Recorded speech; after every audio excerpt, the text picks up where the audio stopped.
Good morning students. आज का हमारा विषय है संधि की परिभाषा, भेद और उदाहरण। सबसे पहले हम ये देखेंगे कि संधि कहते किसे हैं। तो संधि दो वर्णों या ध्वनियों के संयोग से होने वाले विकार यानी कि परिवर्तन को संधि कहते हैं। जब दो वर्ण या दो ध्वनि इस तरीके के उनका संयोग होता है और उससे बनने होने वाले परिवर्तन, उसे हम संधि का नाम देते हैं। संधि करते समय कभी कभी एक अक्षर में, कभी कभी दोनों अक्षरों में परिवर्तन होता है और कभी कभी दोनों अक्षरों के स्थान पर एक तीसरा अक्षर बन जाता है, जिस संधि पद्धति द्वारा भी शब्द रचना होती है। अब इसके उदाहरण हैं, जैसे सुर प्लस इंद्र, अर्थात इसको मिलाएंगे तो बन जाएगा सुरेंद्र। सुर प्लस इंद्र यानी सुरेंद्र। विद्या प्लस आलय, विद्यालय। सत प्लस आनंद, सदानंद।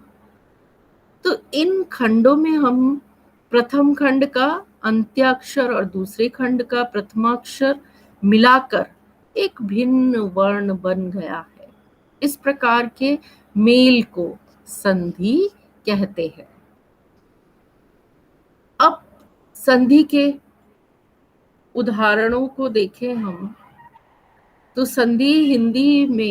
हिंदी संधि में विषय बहुत सारे विषय हैं। संधि का उदाहरण है, संधि व्याकरण है, व्यंजन संधि है, दीर्घ संधि उदाहरण है, संधि विच्छेद करना है, संधि संस्कृत में भी है, संस्कृत संधि सूत्र भी कहते हैं, विसर्ग संधि उदाहरण भी लाए जाते हैं, अयादि संधि के उदाहरण, फिर संधि विच्छेद। तो ये सभी संधि में जो विषय आते हैं उन विषयों का वर्णन है।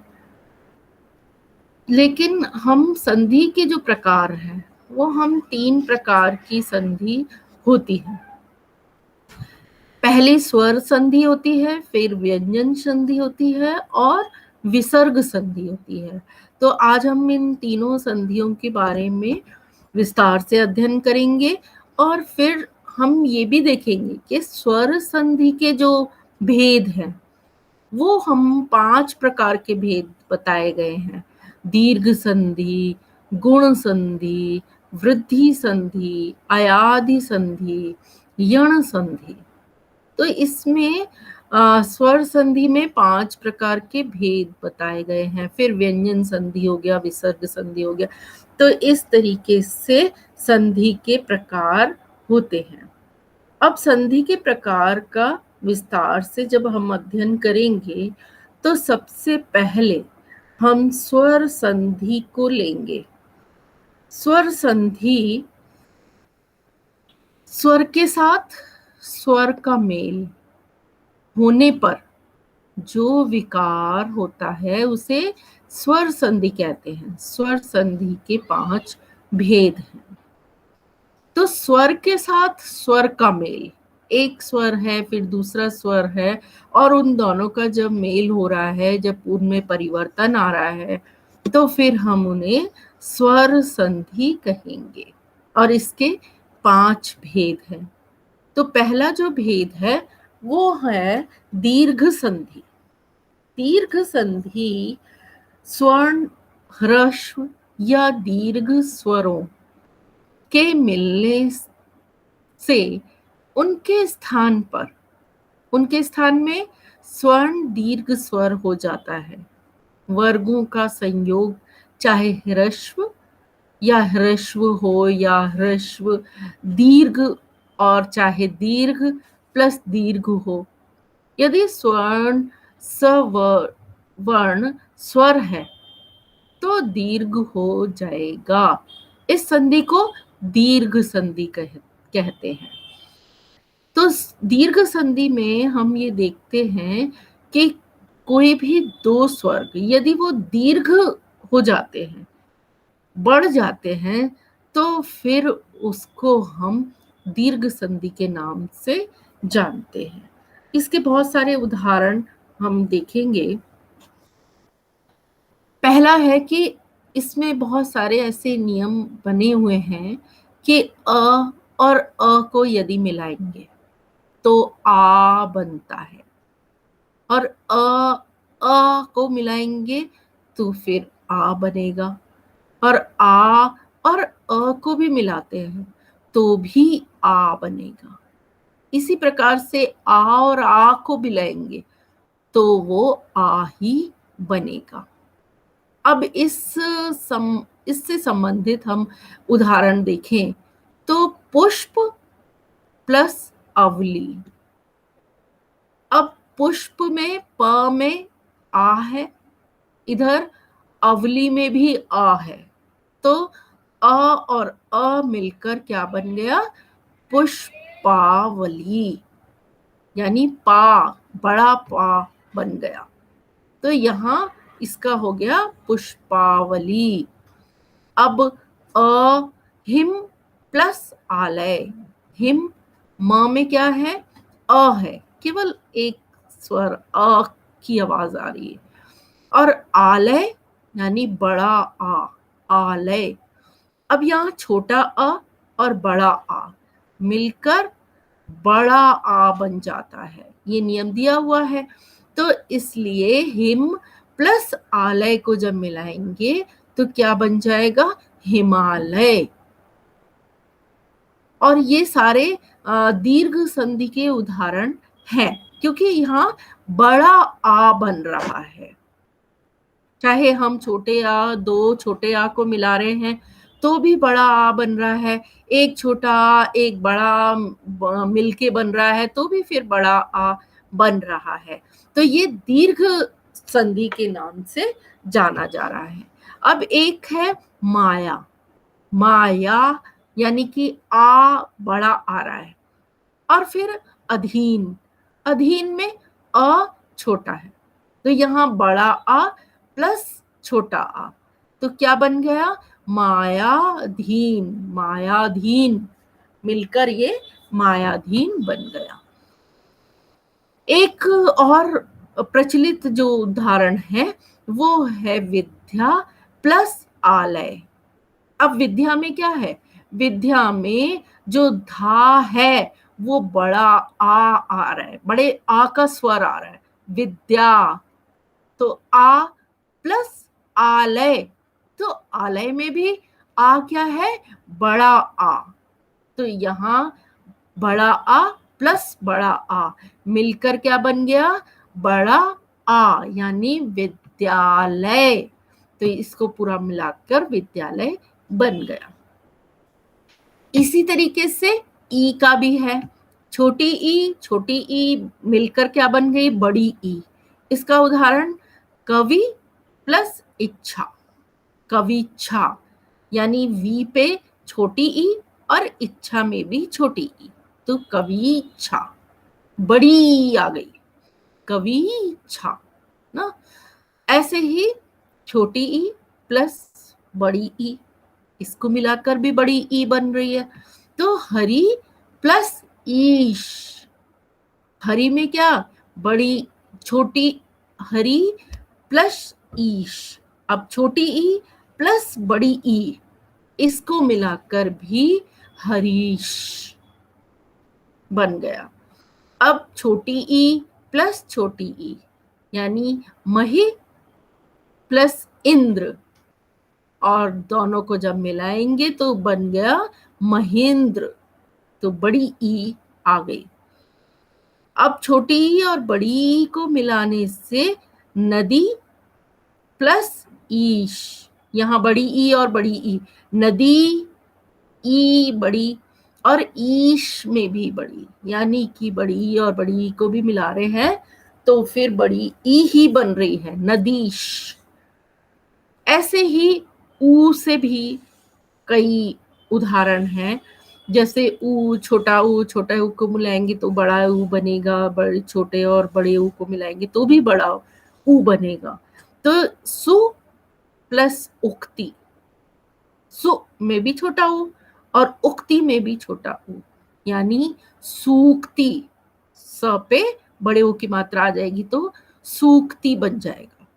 अब यहाँ छोटा उ बड़ा उ, तब भी बड़ा उ बन रहा है, यानी सिंधु प्लस उर्मी, सिंधूर मी, सिंदूर में। तो यहाँ बड़ा उ आ जाएगा। इस तरीके से हम देख रहे हैं कि जो दीर्घ संधि है उसमें जो स्वर है वो बड़ा हो जाता है।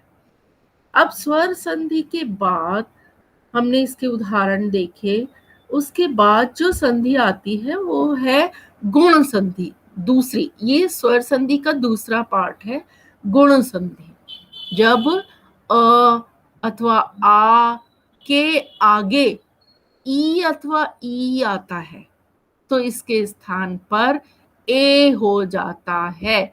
इस प्रकार अ या आ के आगे उ या ऊ आता है तो ओ हो जाता है, तथा अ या आ के आगे री आने पर अर हो जाता है। दूसरे शब्दों में हम इस प्रकार कह सकते हैं कि जब अ प्लस आ के आगे ई या ई, उ या उ, री हो तो क्रमशः ए, ओ और अर हो जाता है। इसे गुण संधि कहते हैं। इसमें ये इन नियमों को हमें याद रखना पड़ेगा कि यदि अ और आ के आगे उ या ऊ आ रहा है तो हम ए बन जाए, ई या ई आ रहा है तो ए बन जाए, उ या ऊ आ रहा है तो ओ बन जाएगा, और री आ रहा है तो अर बन जाएगा। तो अब हम इसके जब उदाहरण देखते हैं तो इसमें हमें नियम बताए गए हैं कि अ या आ है और उसके आगे बड़ी ई आ रही है, ई या ई आ रही है, तो फिर क्या बन रहा है, ए बन रहा है। और यहाँ उदाहरण में देखिए अ और आ या ऊ इसके आगे आ गया तो फिर ओ बन जाएगा, यानी ये तो वही रहेगा अ और आ, और इनके आगे आने वाले स्वर बदलते जाएंगे।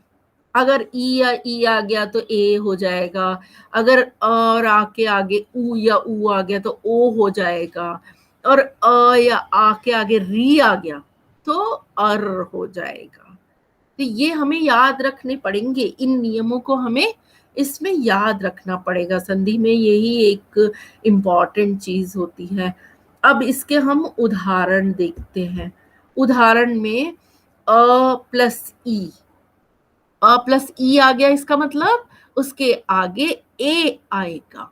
तो इसका उदाहरण हुआ उप, उप में आ गया, और इंद्र यानी अ के आगे ई आ गया तो उपेंद्र।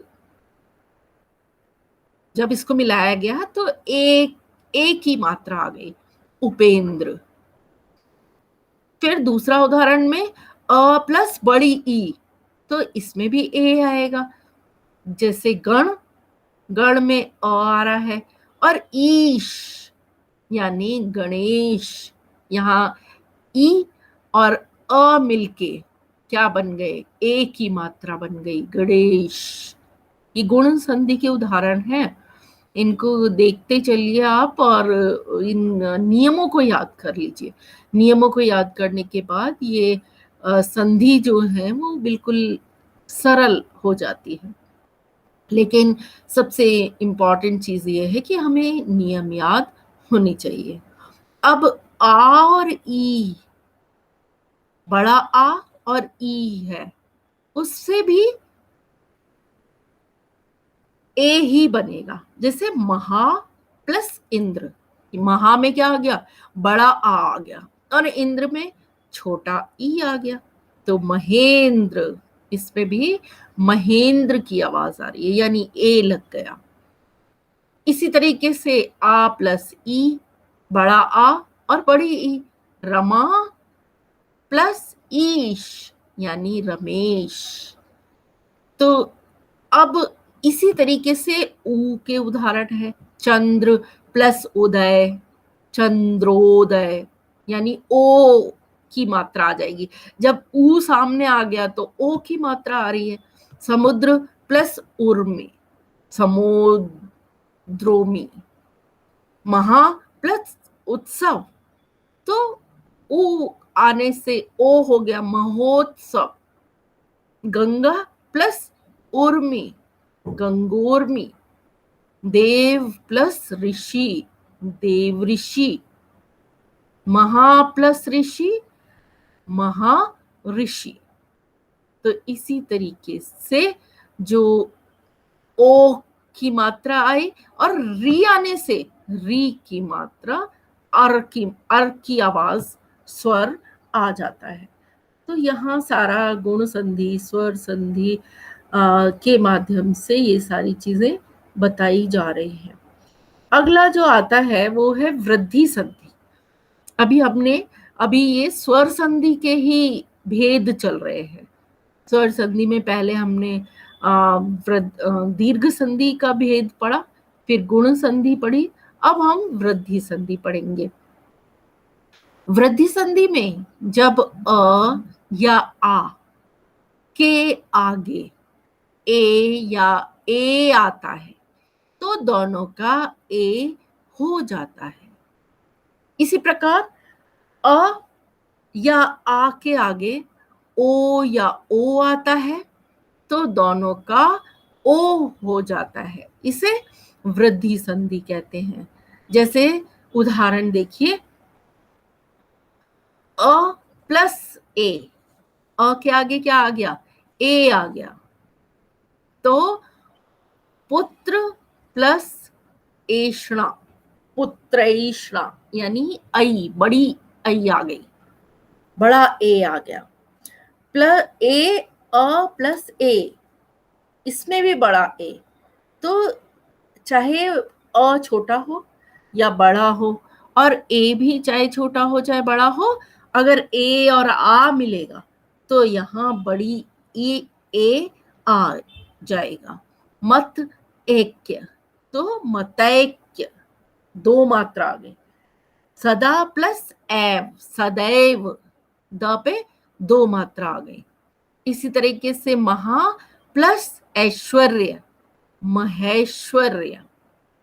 जल प्लस ओकस, जलौकस। परम प्लस औषध, परमौषध। महा प्लस औषधि, महौषधि। महा प्लस औदार्य, महोदार्य। तो ये सारे जो उदाहरण हैं, यानी कि और आके आगे ओ आ रहा है, तो फिर यहाँ चाहे वो बड़ा ओ आ रहा है चाहे छोटा ओ आ रहा है, मिलकर बड़ा ओ बन जाता है। तो यहाँ ये एक ए बड़ा बन रहा है, ओ बड़ा बन रहा है। तो इसी तरीके के जो उदाहरण हैं वो हमें वृद्धि संधि में देखने के लिए मिलते हैं। अब इन उदाहरणों के बाद हम दूसरी जो संधि हमारी है वो देखेंगे, यण संधि। यण संधि जब ई उ री के आगे कोई भिन्न स्वर आता है तो ये क्रमशः य, ल, र, ल में परिवर्तित हो जाते हैं। इस परिवर्तन को यण संधि कहते हैं, यानी कि य, र, ल, व में परिवर्तन आ जाता है। तो सबसे पहले हम इनके उदाहरणों को देखें तो ई या ई हो और उसके आगे कोई भिन्न स्वर आ गया, तो भिन्न स्वर आने से उसे हम व कह देंगे, या ऊ है तो भी व कहलाएगा। अगर री के आगे कोई भिन्न स्वर आ जाता है तो वो र हो जाएगा। तो इसी तरीके से इन शब्दों के उदाहरण हम देखते हैं। ई प्लस अ, य, ई और अ को मिला के क्या बन गया, य बन गया। अति प्लस अल्प, अत्यल्प, यानी ई की बाद उसमें अल्प आ रहा है, तो फिर अत्यल्प बन गया। फिर है ई प्लस अ, इसका भी य, तो देवी प्लस अर्पण, दिव्य अर्पण, दिव्य अर्पण हो जाएगा। और ऊ प्लस अ, व, ऊ और आ बनने से व बन रहा है, तो फिर सु प्लस आगत, यानी कि छोटा ऊ और बड़ा आ, तो सुआगत। ऊ प्लस आ बनने से व वधु, यानी कि वधु प्लस आगमन, वधु आगमन, वधवागन गमन। और री प्लस अ से र प्लस र बनता है, तो इसमें पितृ प्लस आज्ञा, पित्राज्ञा, इसमें र बन गया उसका, री का र। अब इसी ये फिर क्या, ये र यण संधि के उदाहरण हो गए। अब अयादि संधि, 5 उदाहरण है, ये 5वां उदाहरण है अयादि संधि का। जब ए ओ और ओ के बाद कोई भिन्न स्वर आता है, तो ए या ए या आय, ओ या ओ का अव और ओ का आव हो जाता है।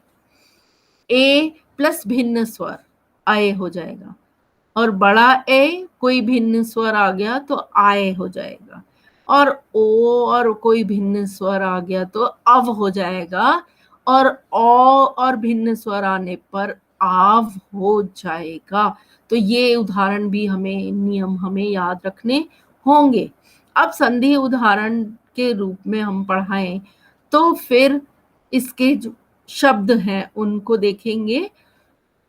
आय से जो शब्द है, ने में ए आ रहा है प्लस अयन, अयन, तो नयन। अब नए, अक, नायक, आय हो गया। पो प्लस अन, ओ और अ मिला के पवन, अव आ गया।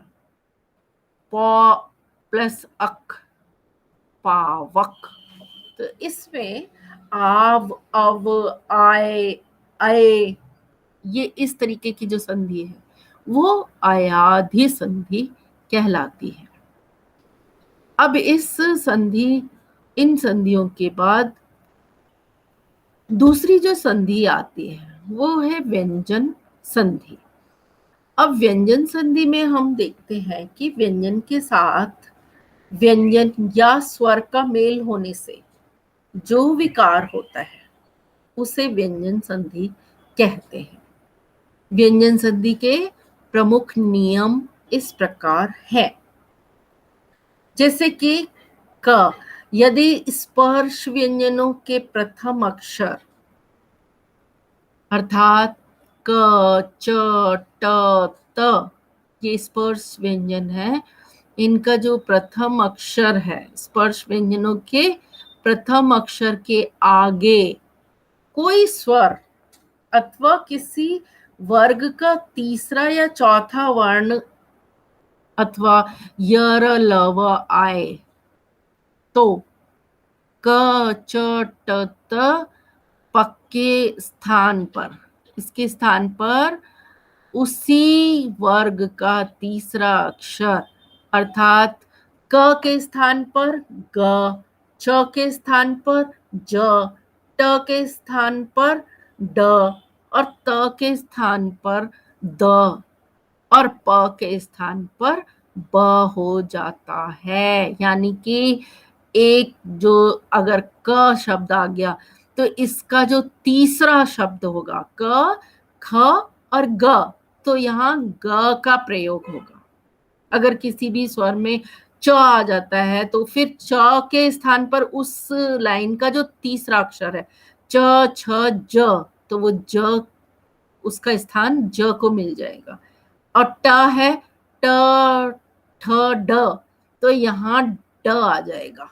और त, थ, द, तीसरा अक्षर है द, तो त के स्थान पर द आ जाएगा। और प, फ, ब, यानी तीसरा अक्षर है ब, तो फिर यहाँ प के स्थान पर ब आ जाएगा। यह हमारी व्यंजन संधि है। अब व्यंजन संधि के अंदर बहुत सारे ऐसे उदाहरण हैं जो हम देख रहे हैं व्यंजन संधि में, जैसे दिक प्लस अंबर। अब यहाँ आ गया क, क के आगे क, ख, ग, तो इसका बन जाएगा दिगंबर। इजी। वाकीश, क के आगे ख, ग, वागीश। अच प्लस अंत, च आ गया, च, छ, ज, अजंत। षट आनंद, ट आने से ट, ठ, ड, ड आ जाएगा, षडानंद।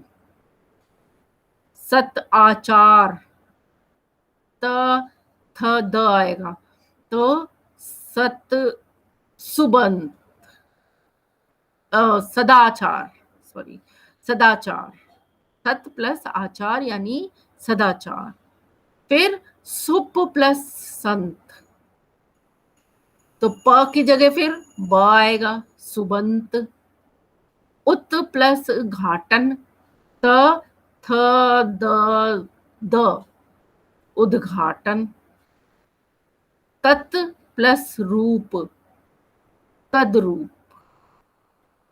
तो ये हमने देखे व्यंजन संधि के उदाहरण, जहां पर के जो व्यंजन हैं उनके स्थान पर, जो स्पर्श व्यंजन है उनके स्थान पर तीसरा, जो उसी लाइन का तीसरा अक्षर है, वो आ जाता है। अगला हम इसमें देखेंगे, यदि स्पर्श व्यंजनों के प्रथम अक्षर अर्थात क, च, ट, त, प के आगे कोई अनुनासिक व्यंजन आए, तो उसके स्थान पर उसी वर्ग का पांचवा अक्षर हो जाता है। पहले वाले में तीसरा अक्षर हो रहा था, लेकिन अब यहाँ पांचवा अक्षर हो जाता है। वाक प्लस मय। अब क के बाद क, ख, ग, घ, अंग, वांग्मय, वांग्मय। अब षट प्लस मास, ट के बाद ट, ठ, ड, ढ, ण, तो यहाँ आ जाएगा षडमास। उत प्लस मत, उत, त, त, थ, द, ध, न, उन्मत्त। अब अप प्लस मय, प, प, फ, ब, भ, म, यानी अम्मय। तो पांचवा अक्षर आ रहा। पहले वाले में उसका तीसरा अक्षर आ रहा था, दूसरे में पांचवा अक्षर है।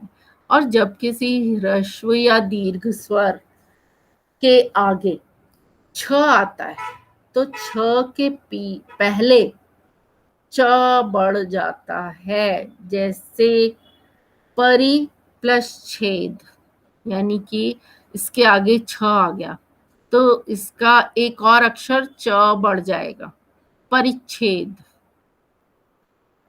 आच्छादन, आच्छादन। लक्ष्मी, लक्ष्मी प्लस छाया, लक्ष्मी च छाया। पद प्लस छेद, पदश्चेद, छेद। ग्रह प्लस छिद्र, ग्रह छिद्र। तो इस तरीके से जो हमारा तीसरा पार्ट था उसमें छ के बारे में बताया है कि यदि छ आ जाता है तो फिर उसमें च और बढ़ जाएगा। तो व्यंजन संधि के ये उदाहरण है। अब घ में यदि म के आगे कोई स्पर्श व्यंजन आए तो म के स्थान पर उसी वर्ग का पांचवा वर्ण हो जाता है। जैसे शम प्लस कर, तो म म शंकर, क आने से श और म के आगे कोई स्पर्श व्यंजन आए, जैसे स्पर्श व्यंजन क आ गया, तो म के स्थान पर उसी वर्ग का पांचवा वर्ण हो जाता है, शंकर, यानी ड़ आ गया। सम प्लस च, च छ ज झ य, ए आ गया, संचय। घम, म प्लस टा, म प्लस टा, टा ठा डा ढाणा, यानी घंटा। सम प्लस तोष, तो में त थ द ध न, संतोष। स्वयं प्लस बोध, सम प्लस तोष, संतोष। स्वयं प्लस भू, स्वयं भू। यदि म के आगे कोई अंतः या ऊष्म व्यंजन आए, अर्थात य र ल व जैसे शब्दों को हम देखें तो श श स ह आए, तो इनमें अनुस्वार में बदलाव आ जाता है। अनुस्वार में भी बदलाव आ जाता है, तो इसमें हम देख रहे हैं कि सम प्लस सार, तो सम संसार। अब इसमें न म अनुस्वार में बदल जाता है, यानी संसार। फिर सम प्लस योग, तय योग अनुस्वार में बदलता जाएगा। स्वयं प्लस वर, स्वयंवर।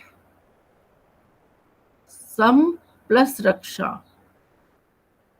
संरक्षा, संरक्षा।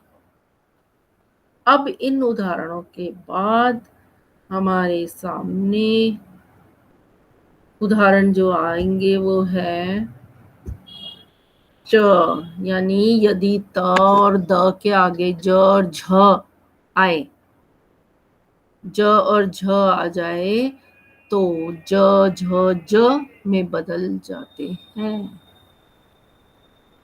त और द के आगे। अच्छा, तो इसमें ये भी एक रूल है, ये भी एक नियम है कि त और द के आगे यदि ज और झ आए तो फिर उसको ज में बदल जाएगा, ज झ और ज में बदल जाएगा। जैसे उत प्लस ज्वल, उत प्लस ज, तो यानी त आ गया आगे और पीछे आधा ज है, तो फिर ये उज्ज्वल, उज्ज्वल बन जाएगा। विपद प्लस जाल, विपजाल। सतजन, सज्जन, सजाति, सज्जाति। यदि त, अब इसका और जो उदाहरण देखेंगे, यदि त द के आगे श आए तो त द का च और क और श, च और श का छ हो जाता है। यदि त द के आगे ह आए तो त और द और ह का ध हो जाता है, जिससे सत प्लस चित, यानी कि सचित। अब तत् प्लस शरीर, तत् शरीर। उत प्लस हार, उद्धार, तत् प्लस हित, तद्धित। तो ये कुछ उदाहरण हमारे व्यंजन संधि के हमने देखे, और भी इसके उदाहरण हैं। यदि च या ज के बाद न आए तो न के स्थान पर याज हो जाता है। जैसे यज प्लस न, इसका मतलब ज्ञ आ गया। अब ज्ञ आने से यज प्लस न, ज और न आ गया तो ज्ञ बन गया, यज्ञ। याज प्लस न, याजा। अब दूसरा देखें तो यदि अ और आ को छोड़कर किसी भी स्वर के आगे स जा आता है, स आता है, तो बहुधा स के स्थान पर श हो जाता है। जैसे अभी प्लस शेक, तो इसका बन गया अभिषेक। अभी वी प्लस सम यानी विषम, और नी प्लस सेद, निषेध। सु प्लस शुप्त यानी सुषुप्त। और इसके और उदाहरण हैं, जैसे ज श के स्थान पर त, श के स्थान पर यदि त आ रहा है तो हम आने पर उसके स्थान पर ट, ढ, ड हो जाता है। जैसे आकृष्ट, तो हमारा ष्ट।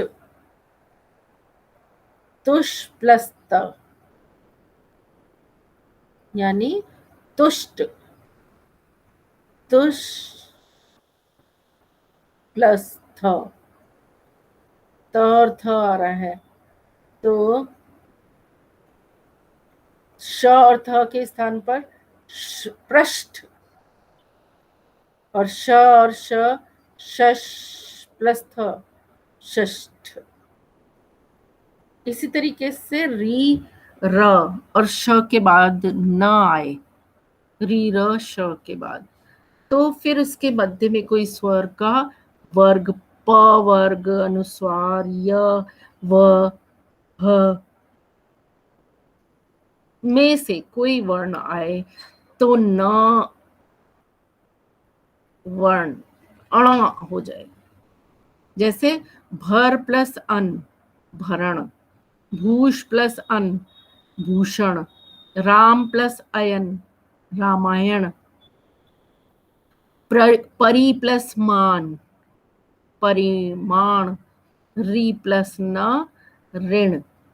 इसे फिर हम ऋण कहेंगे। अब इन उदाहरणों को हमने देखा, ये विसर्ग संधि के उदाहरण थे। अब हम तीसरा जो हमारा, ये व्यंजन संधि के उदाहरण थे।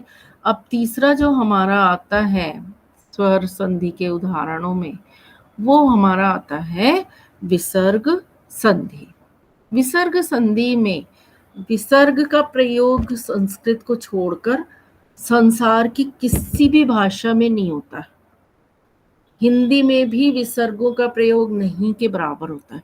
कुछ इन्हें गिने विसर्ग युक्त शब्द हिंदी में प्रयुक्त होते हैं। तो जैसे अतः, पुनः, प्रायः, स्नेह, स्नेह आदि। तो बहुत ही कम शब्द हैं जो हिंदी भाषा में हैं, बाकी सारे संस्कृत भाषा में ही विसर्ग के जो शब्द हैं वो मिल जाते हैं। अब इसमें हम देखें तो हिंदी में जो मनः, तेज, आयु, हरि के स्थान पर मन, तेज, आयु, हरि शब्द चलते हैं। इसीलिए यहाँ विसर्ग संधि का प्रश्न ही नहीं उठता। फिर भी हिंदी पर संस्कृत का सबसे अधिक प्रभाव पड़ता है। संस्कृत के अधिकांश विधि निषेध निषेध हिंदी में प्रचलित है। विसर्ग विसर्ग संधि के ज्ञान के अभाव में हम वर्तनी की अशुद्धियों से मुक्त नहीं हो सकते, अतः इसका ज्ञान होना आवश्यक है। तो ये एक विसर्ग संधि के उदाहरण हम देखेंगे कि विसर्ग संधि के साथ स्वर या व्यंजन के संयोग से जो विकार होता है उसे विसर्ग संधि कहते हैं। इसके प्रमुख नियम दिए गए हैं। यदि विसर्ग के आगे श श श आए तो क्रमशः स ए श में बदल जाएगा।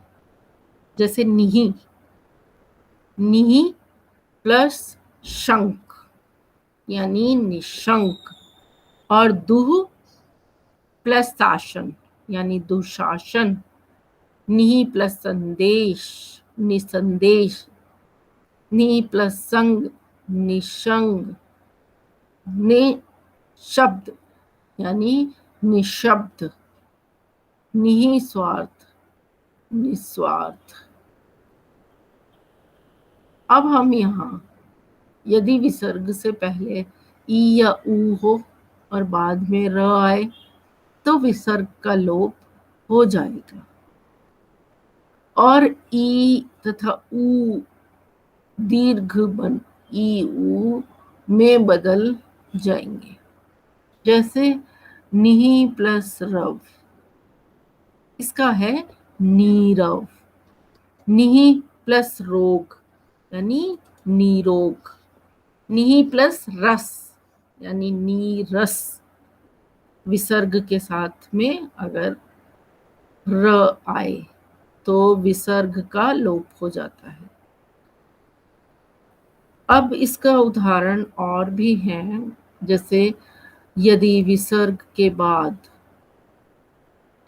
च छ ट ठ तथा त थ आए तो विसर्ग क्रमशः श श स में बदल जाते हैं।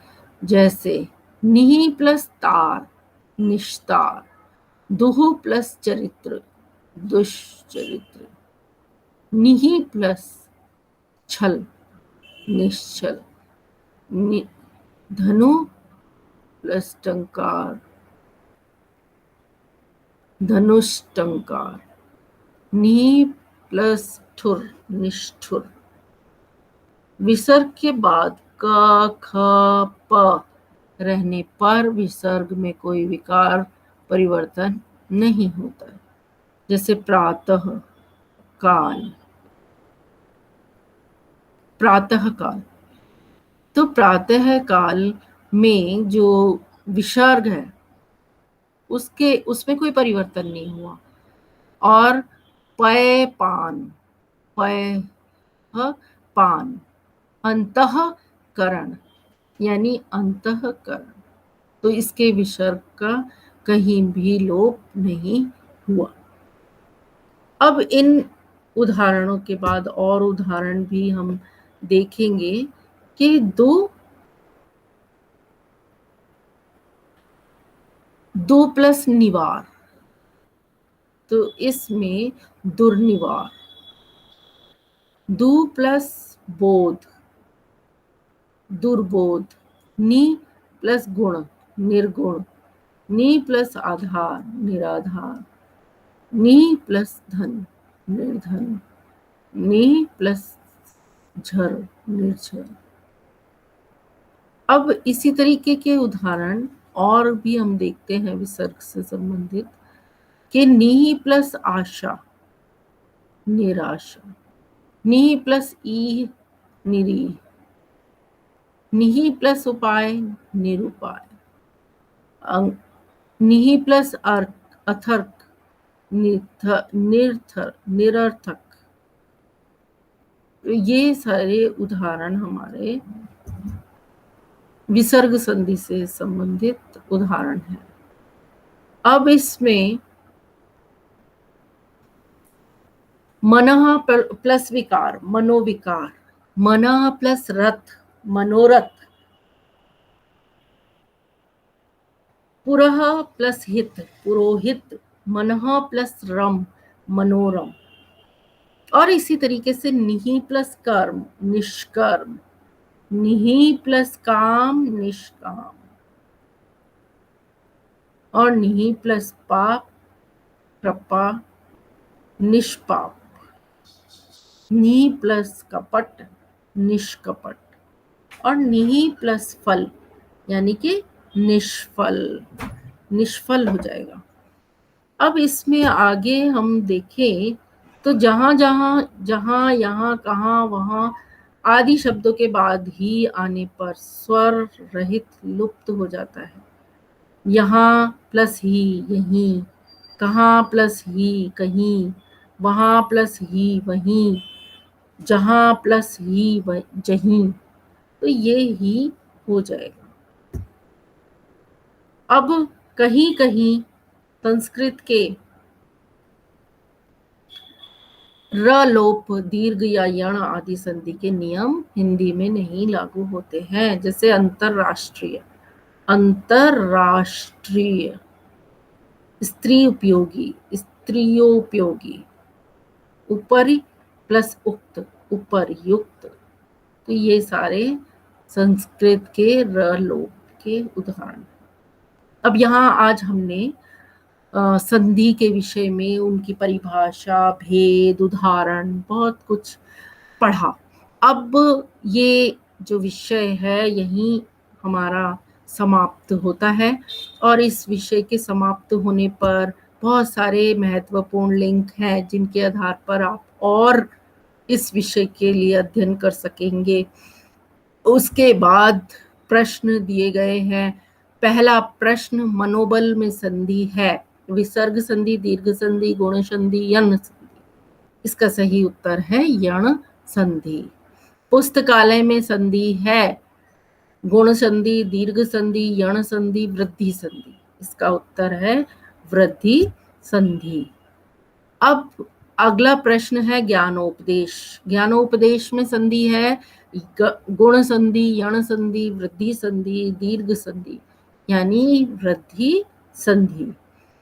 अब संरक्षण में संधि है विसर्ग संधि, व्यंजन संधि, दीर्घ संधि, गुण संधि, यानी कि दीर्घ संधि। सही उत्तर हुआ दीर्घ संधि। अब अगला जो प्रश्न है वो है देवागमन। देवागमन में संधि है दीर्घ संधि, यण संधि, गुण संधि, वृद्धि संधि। इसका उत्तर है दीर्घ संधि। अब निराशा में संधि है विसर्ग संधि, व्यंजन संधि, दीर्घ संधि, वृद्धि संधि। इसका उत्तर है विसर्ग संधि। अगला प्रश्न है दुशासन में संधि है विसर्ग संधि, व्यंजन संधि, वृद्धि संधि, दीर्घ संधि, यानी व्यंजन संधि। निराहार में संधि है विसर्ग संधि, वृद्धि संधि, व्यंजन संधि, यण संधि। इसका मतलब है, इसका सही उत्तर है विसर्ग संधि। अगला प्रश्न सज्जन में संधि है व्यंजन संधि, अयादि संधि, गुण संधि, विसर्ग संधि। इसका सही उत्तर है विसर्ग संधि। अब अंतिम प्रश्न है आश्चर्य। आश्चर्य में संधि है व्यंजन संधि, स्वर संधि, विसर्ग संधि, दीर्घ संधि। इसका सही उत्तर है व्यंजन संधि।